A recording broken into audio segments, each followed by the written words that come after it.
finally, with all of these side quests out of the way, we can finally start climbing up the Death Mountain Trail and make our way to the next city, which is Goron City. And as you can see, there's a bomb on the wall there, and I'm not sure if you heard it, but it was there kind of vaguely. There was a gold sculpture there. Sure, let's just, you know, humor her, even though we know exactly what she's going to say. So, yeah, there was a sculpture in there, but we don't have access to bombs at the moment, so we're going to come back and take care of that later, but, it's, you know, whatever, you can't really do anything about that one. And, something to note, you should be very careful, because, sometimes Gorons will come rolling out through there, to kind of make that attempt to hit you. It's happened a couple of times to me through previous playthroughs of the game, but, yeah.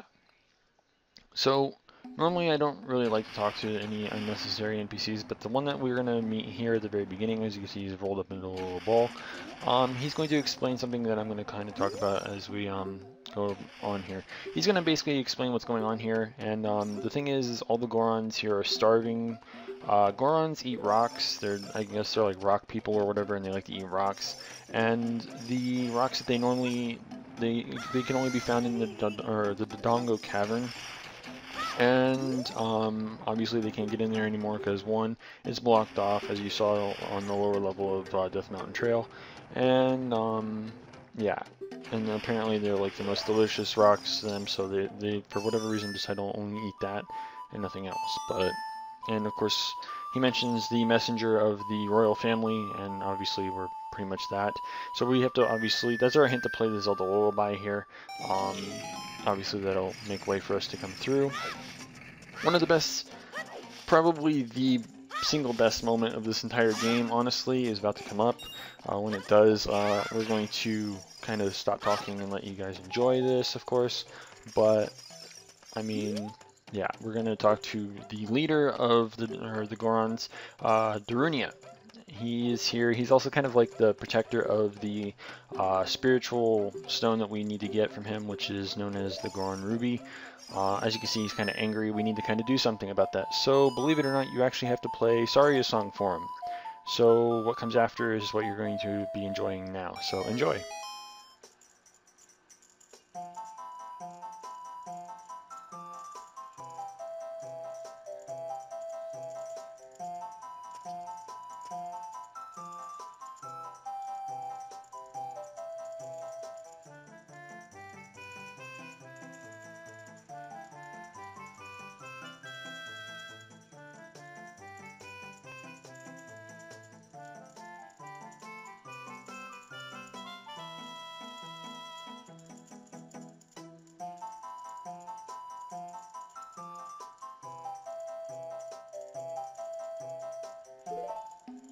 So as you can see, he had, I guess he had that, you know, funny bone moving in his body or whatever you want to call it. I don't know. But yeah, it's one of the greatest moments of this entire game. He kind of just breaks out and dance, and I'm not entirely sure why that song kind of made him do that. But I mean, whatever. He's cheery now, so he's kind of calmed down enough to talk to us and actually kind of hear us out. Unfortunately, for kind of, you know, relieving some of that stress of his, we don't get the spiritual stone. Instead, we get a Goron's bracelet. This allows us to now pick up bomb flowers.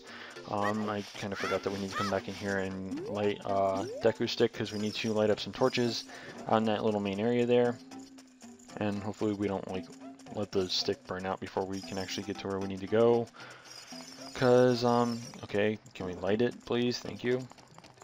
There's, I think, 4. There's 4 torches here that we need to light. Once you light them, this big, I guess you can call it a base in the middle, will start to move around. Not only will it move in like a circular motion, but it will also move like out of like a specific area. It won't just stay still. And if you want to, you can use another Deku Stick to light this bomb flower. And once it explodes, you basically open up a shop that allows you to buy the Goron tunic now if you really wanted to. I think it's 200 rupees if you want to buy it, but you get it for free later down the line when you become an adult, so it's not really worth it. We're going to come over here really quick as well. I'm pretty sure you hear some familiar music. This is the little shortcut that you can find that takes you into the Lost Woods and vice versa. So we're going to go ahead and bomb this, that way we don't ever have to worry about these these rocks being in the way. So with that, there's not, well, okay, there's not much left here to do, but there is something that we definitely want to do because right now we can get another heart piece. As I mentioned before, the vase starts moving, and once it starts moving, the thing, I'm sure you might have recall whenever we rolled from that top area, there was something on the top so you couldn't like get into the vase somehow. But now that that's gone, we can start throwing bombs in there, and you have a chance of getting a heart piece as well as like a couple of rupees or something. So I think it's like a 1 out of 3 chance or something. Can we please get it into the vase? It's kind of annoying that not only does it move around, but it also kind of moves around in like other area. Like it moves in a more broad area or whatever. But we finally got it in, so that's fine. So, anyways, and happy face. That's a good thing, I guess. I don't know if the faces determine whether or not you get something or not, but it seems like whenever it lands on the happy face, you get the heart piece. So we got it on the first try, which is, well, first like successful attempt at throwing the bomb in there. So yeah, I'm pretty sure this is all that we really need to do in here. So we're going to be heading back outside now, and believe it or not, we're going to be getting yet another heart piece. I'm just gonna break this, get some more rupees, because why not? But okay, let's not roll into the wall either. But yeah, we're going to be heading back outside, and we're going to be pretty much instantly getting another heart piece. The first thing we're going to have to do, though, is use a bomb flower to blow up the rocks that are in front of the entrance of the Dodongo Cavern. Otherwise, we can't really get in, and that's where we need to go now. So you want to come over here, and again, there's going to be a little bombable flower.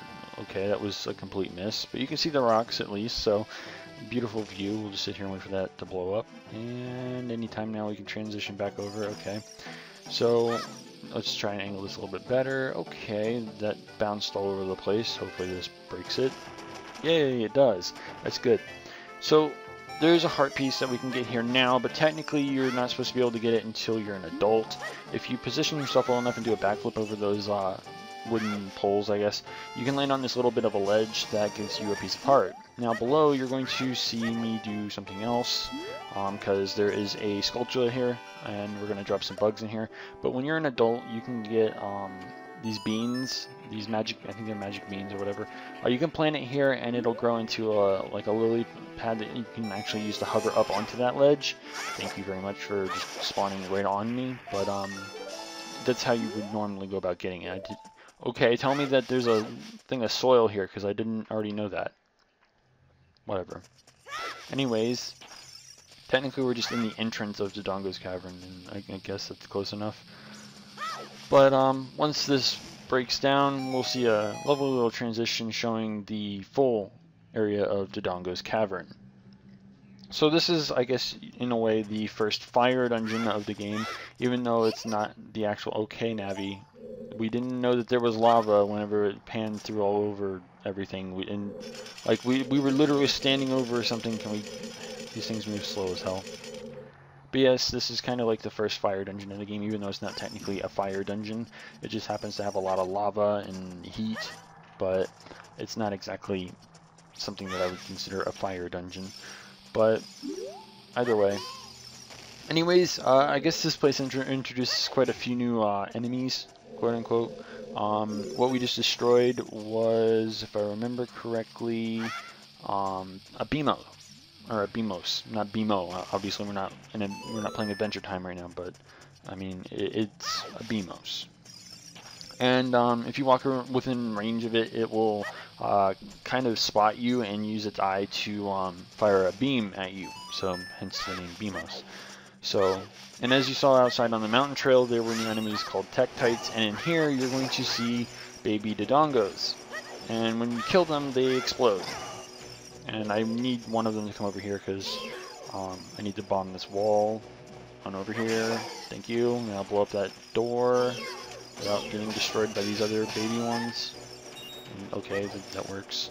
And behind that abominable wall is a door where you can find some keys as well as a gold sculpture. Okay, good. We didn't get hit by this one.